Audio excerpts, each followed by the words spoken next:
ಪರವಾಗಿ ಅವರ ಬೆಂಬಲಿಗರು ಮುಂದಿನ ಮುಖ್ಯಮಂತ್ರಿ ಪರಮೇಶ್ವರ್ ಅಂತಕ್ಕಂಥ ಘೋಷಣೆಯನ್ನು ಮೊಳಗಿಸಿದ್ದಾರೆ. ಅರ್ಥಾತ್ CM ರೇಸ್ನಲ್ಲಿ ಇವರುಗಳು ಇದ್ದಾರೆ ಅನ್ನೋದನ್ನು ಬಿಂಬಿಸುವಂತಹ ಲೆಕ್ಕಾಚಾರ. ಈ ನಡುವೆ ಮಾಜಿ ಸಚಿವ ರಾಜಣ್ಣ ಅವರು ಒಂದು ಸ್ಫೋಟಕ ಹೇಳಿಕೆಯನ್ನು ಕೊಟ್ಟಿದ್ದಾರೆ. ಅವರ ಹೇಳಿಕೆಯ ಪ್ರಕಾರ ಯಾವ ಅಧಿಕಾರ ಹಸ್ತಾಂತರನೂ ಇಲ್ವಾ, ಹಾಗಾದರೆ ಕೇವಲ ಸಂಪುಟ ಪುನರ್ರಚನೆ ಅಷ್ಟೇನಾ, ಸಿದ್ದರಾಮಯ್ಯನವರೇ 5 ವರ್ಷ ಮುಖ್ಯಮಂತ್ರಿಯಾಗಿ ಮುಂದುವರಿತಾರಾ, ಈ ಪ್ರಶ್ನೆಗಳಿಗೆ ಅವರು ಕೂಡ ಉತ್ತರ ಕೊಟ್ಟಿದ್ದಾರೆ. ಸಾಕಷ್ಟು ಕಾಂಗ್ರೆಸ್ ನಾಯಕರುಗಳು ಮಾತನಾಡಿದ್ದಾರೆ ಈ ವಿಚಾರವಾಗಿ. ಯಾರ್ಯಾರು ಏನೇನು ಮಾತಾಡಿದ್ದಾರೆ ಬನ್ನಿ ನೋಡೋಣ. ರಾಜ್ಯ ರಾಜಕೀಯದಲ್ಲಿ ಜೋರಾದ ನವೆಂಬರ್ ಕ್ರಾಂತಿ ಈಗಲೇ ಶುರುವಾಯಿತು. ಮುಂದಿನ CM ಘೋಷಣೆ, ದಲಿತ ನಾಯಕರ ಪರ ಬೆಂಬಲಿಗರ ಘೋಷಣೆ. ಹೌದು, ರಾಜ್ಯ ರಾಜಕೀಯದಲ್ಲಿ ನವೆಂಬರ್ ಕ್ರಾಂತಿಯ ಗುಮ್ಮ ಜೋರಾಗಿಯೇ ಸದ್ದು ಮಾಡ್ತಾ ಇದೆ. ಸಂಪುಟ ಪುನರ್ರಚನೆನ ಬದಲಾವಣೆನ ಅನ್ನುವಂತಹ ಚರ್ಚೆ ಜೋರಾಗಿರುವ ಹೊತ್ತಲ್ಲೇ ದಲಿತ ನಾಯಕರ ಪರ ಮುಂದಿನ CM ಅನ್ನುವ ಘೋಷಣೆಯೂ ಕೂಡ ಮೊಳಗಿದೆ. ನಿನ್ನೆ ಶಿವಮೊಗ್ಗದಲ್ಲಿ ಸಚಿವ KH ಮುನಿಯಪ್ಪ ಪರ ಘೋಷಣೆ ಮೊಳಗಿಸಿದ ಬೆನ್ನಲ್ಲೇ ಇವತ್ತು ಮತ್ತೊಬ್ಬ ದಲಿತ ನಾಯಕ ಪರಮೇಶ್ವರ್ ಪರವೂ ಕೂಡ ಬೆಂಬಲಿಗರು ಘೋಷಣೆ ಕೂಗಿದ್ದಾರೆ. ಮುಂದಿನ ದಲಿತ ಮುಖ್ಯಮಂತ್ರಿ ಮುನಿಯಪ್ಪ ಸಾಹೇಬರಿಗೆ, ಮುಂದಿನ ದಲಿತ ಮುಖ್ಯಮಂತ್ರಿ ಮುನಿಯಪ್ಪ ಸಾಹೇಬರಿಗೆ. KH ಮುನಿಯಪ್ಪ ಪರ ಪರಂ ಬ್ಯಾಟಿಂಗ್, ಕಾಲ ಸನ್ನಿಹಿತವಾಗಿಲ್ಲ ಎಂದ ಸತೀಶ್ ಜಾರಕಿಹೊಳಿ. CM ರೇಸ್ನಲ್ಲಿ ಪರಮೇಶ್ವರ್ ದಲಿತ ಎಡಗೈ ಸಮುದಾಯದ ಮುನಿಯಪ್ಪ ಪರ ಬ್ಯಾಟ್ ಬೀಸಿದ್ದಾರೆ. CM ಆಗೋದಕ್ಕೆ ಮುನಿಯಪ್ಪ ಸಮರ್ಥರಿದ್ದಾರೆ, ಅರ್ಹತೆ ಇದೆ. ತುಳಿತಕ್ಕೊಳಗಾದ ಸಮುದಾಯಕ್ಕೆ CM ಸ್ಥಾನ ಸಿಕ್ಕರೆ ಸಂತೋಷ ಪಡ್ತೇನೆ ಅಂತ ಹೇಳಿ ಪರಮೇಶ್ವರ್ ಹೇಳಿದ್ದಾರೆ. ಇನ್ನೊಂದು ಕಡೆ ದಲಿತ ನಾಯಕರು CM ಆಗುವ ಕಾಲ ಸನ್ನಿಹಿತವಾಗಿಲ್ಲ, ಈಗಂತೂ ಅವಕಾಶವಿಲ್ಲ, ಅವಕಾಶ ಸೃಷ್ಟಿಯಾಗಬೇಕು, ಅಲ್ಲಿವರೆಗೂ ನಾವು ಕಾಯಲೇಬೇಕು ಅಂತ ಹೇಳಿ ಸಚಿವ ಜಾರಕಿಹೊಳಿ ಹೇಳಿದ್ದಾರೆ. ಮುನಿಯಪ್ಪನವರು 7 ಬಾರಿ MP ಆದವರು. ಅವರು ಅದು MP 7 ಬಾರಿ ಆಗೋದು ಅಂದ್ರೆ ಏನು ಸಾಮಾನ್ಯ ಅಲ್ಲ. ಅವರು ಹಿರಿಯರಿದ್ದಾರೆ ಮತ್ತು ಅವರು ಕೇಂದ್ರದಲ್ಲಿ ಸಚಿವರಾಗಿದ್ದವರು, ಕೇಂದ್ರದಲ್ಲಿ ಸಚಿವರಾಗಿ ಈಗ ಬಂದು ರಾಜ್ಯದಲ್ಲಿ ಸಚಿವರಾಗಿದ್ದಾರೆ, ಸಮರ್ಥರಿದ್ದಾರೆ, ಅರ್ಹತೆ ಇದೆ. ಅದರಲ್ಲಿ ಏನು ತಪ್ಪಿದೆ? ಮುನಿಯಪ್ಪನವರು ಮುಖ್ಯಮಂತ್ರಿ ಆದರೆ ನಾನು ಸಂತೋಷ ಪಡೋನೆ, ಯಾಕೆಂದರೆ ನಾವೆಲ್ಲ ಒಂದು ವರ್ಗಕ್ಕೆ ಸೇರಿದ್ದೇವೆ. ಆದರೆ ಆ ವರ್ಗಕ್ಕೆ ಅವಕಾಶ ಸಿಗ್ತಲ್ಲ ಅನ್ನುವಂಥದ್ದು ಸಂತೋಷ ಆಗುತ್ತೆ. ಯಾವ ವರ್ಗ ತುಳಿತಕ್ಕೆ ಒಳಗಾಗಿತ್ತು ಆ ವರ್ಗಕ್ಕೆ ಆಡಳಿತ ವರ್ಗ ಆಗುತ್ತೆ ಅದು ಅಂತಂದರೆ ಸಂತೋಷ ಪಡೋಕ್ಕಾಗಲ್ವ ನಾವು? ಅದರಿಂದ ಮುನಿಯಪ್ಪನವರು ಸಮರ್ಥರಿದ್ದಾರೆ, ನಾನು ಕೂಡ ಅವರು ಆಗೋದಾದರೆ ನಾನು ಸಂತೋಷ ಪಡ್ತೀನಿ. ಬರ್ಬೋದು, ಮುಂದಿನ ದಿನಗಳಲ್ಲಿ ಬರ್ಬೋದು. ಬರಂಗಿಲ್ಲ, ಕಾಯಬೇಕಲ್ಲ, ವೇಟ್ ಮಾಡಬೇಕು. ತಕ್ಷಣ ಕೇಳಿದ್ರೆ ಅವಕಾಶಗಳಿಲ್ಲ. ಮುಂದಿನ ದಿನಗಳು ಕಾಯಬೇಕು, ಅವಕಾಶಗಳನ್ನ ಸೃಷ್ಟಿ ಮಾಡಬೇಕು. ಸೊ ಆ ಮಟ್ಟಕ್ಕೆ ನಾವೆಲ್ಲ ಆಗೋರು ಬೆಳಿಬೇಕು. ಸೊ ಎಲ್ಲ ಇದ್ದಾರೆ. ಸದ್ಯಕ್ಕಂತೂ ಅದು ಪ್ರಶ್ನೆ ಉದ್ಭವಿಸೋಲ್ಲ, ಕಾಯಬೇಕಷ್ಟೆ. ನಾವು ಕಾಯಲೇಬೇಕು, ಅದೇ ನಂಗೆ ಕಾಯಲೇಬೇಕು, ಅವಕಾಶ ಬರೋವರೆಗೆ ಕಾಯಬೇಕು. ನೀವು ರಾಜ್ಯದಲ್ಲಿ ಮತ್ತೆ ದಲಿತ CM ಕೂಗೆದ್ದಿದೆ. ಈ ಬೆನ್ನಲ್ಲೇ ಇವತ್ತು ಪರಮೇಶ್ವರ್ ಅವರು ಮುನಿಯಪ್ಪನವರ ಪರವಾಗಿ ಬ್ಯಾಟಿಂಗ್ ಮಾಡಿದ್ದಾರೆ. ತುಳಿತಕ್ಕೊಳಗಾಗಿರುವಂತಹ ಸಮುದಾಯದವರು ಮುನಿಯಪ್ಪನವರು, ಅವರು CM ಆದರೆ ನಾನು ಸಂತೋಷ ಪಡ್ತೇನೆ, ಅವ್ರಿಗೂ ಕೂಡ ಅರ್ಹತೆ ಇದೆ, ಅವರು ಕೂಡ CM ಆಗೋದಕ್ಕೆ ಸಮರ್ಥರು ಅನ್ನುವಂಥ ಮಾತನ್ನು ಹೇಳಿದ್ದಾರೆ.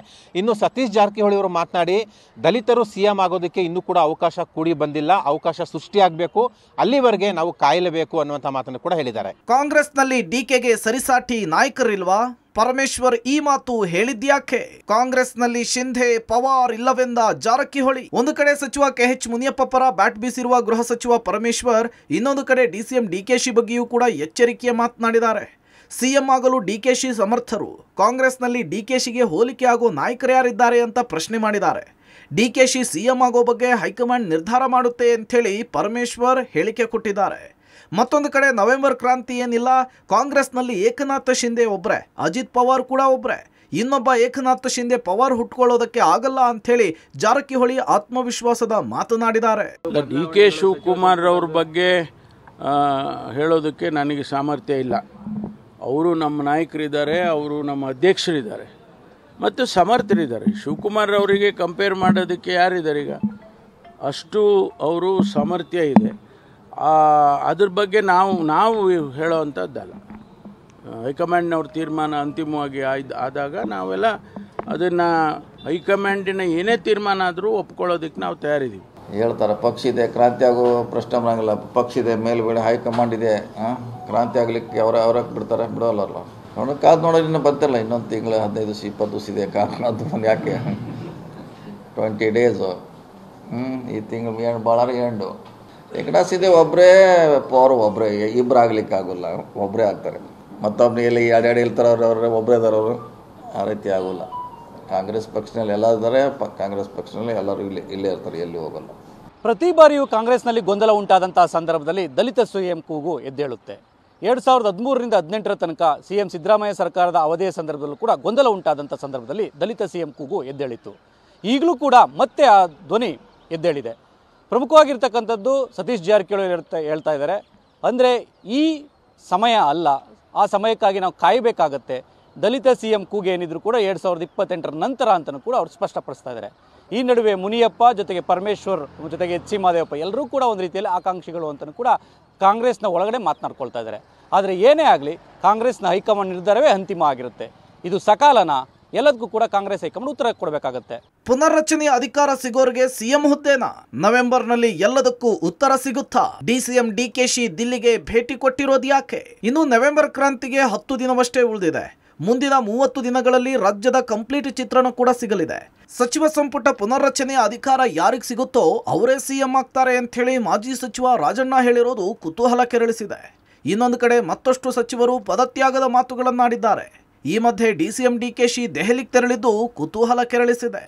ರಾಜಕೀಯ ಬದಲಾವಣೆ, ರಾಜಕೀಯ ಚಟುವಟಿಕೆಗಳು ನಡೀತವೆ ಅಂತ ಹೇಳಿದ್ದೀನಿ ಅಷ್ಟೇ.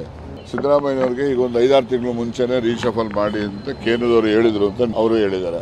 ಅವರು ಮಾಡೋದಿಲ್ಲ, 2.5 ವರ್ಷ ಕಳೆದ ಮೇಲೆ ಮಾಡ್ತೀನಿ ಅಂತ ಹೇಳಿದ್ರು. ಈಗ 2.5 ವರ್ಷ ಆಗ್ತದೆ. 2.5 ವರ್ಷ ಆದಮೇಲೆ ಬದಲಾವಣೆ ರೀಶಫಲ್ ಪುನರ್ರಚನೆ ಮಾಡಲಿಕ್ಕೆ ಅವರಿಗೆ ಅನುಮತಿ ಕೊಟ್ಟರೆ ಅವರ ನಾಯಕತ್ವ ಅಬಾಧಿತ.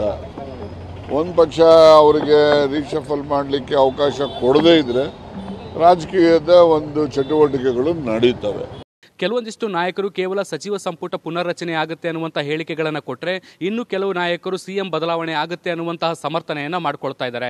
ಈ ನಡುವೆ ಮಾಜಿ ಸಚಿವ ರಾಜಣ್ಣ ಅವರು ಕೂಡ ಈ ಒಂದು ಸಚಿವ ಸಂಪುಟ ಪುನರ್ರಚನೆ ಮಾಡುವಂಥ ಅಧಿಕಾರ ಮುಖ್ಯಮಂತ್ರಿಗೆ ಸಿಗುತ್ತೆ ಅನ್ನುವಂಥ ನಿಟ್ಟಿನಲ್ಲಿ ಅವರು ಕೂಡ ಒಂದು ಹೇಳಿಕೆಯನ್ನು ಕೊಟ್ಟಿರುವಂಥದ್ದು. ಈ ಎಲ್ಲ ಹೇಳಿಕೆಗಳು ಸಾಕಷ್ಟು ಗೊಂದಲವನ್ನು ಮೂಡಿಸಿದ್ದು, ಮುಂದಿನ 1 ತಿಂಗಳಲ್ಲಿ ರಾಜ್ಯ ಕಾಂಗ್ರೆಸ್ನಲ್ಲಿ ಏನೆಲ್ಲ ಆಗಲಿದೆ ಅನ್ನುವಂಥ ಒಂದು ಸ್ಪಷ್ಟ ಚಿತ್ರಣ ಸಿಗುವಂಥ ಸಾಧ್ಯತೆಗಳಿದ್ದಾವೆ.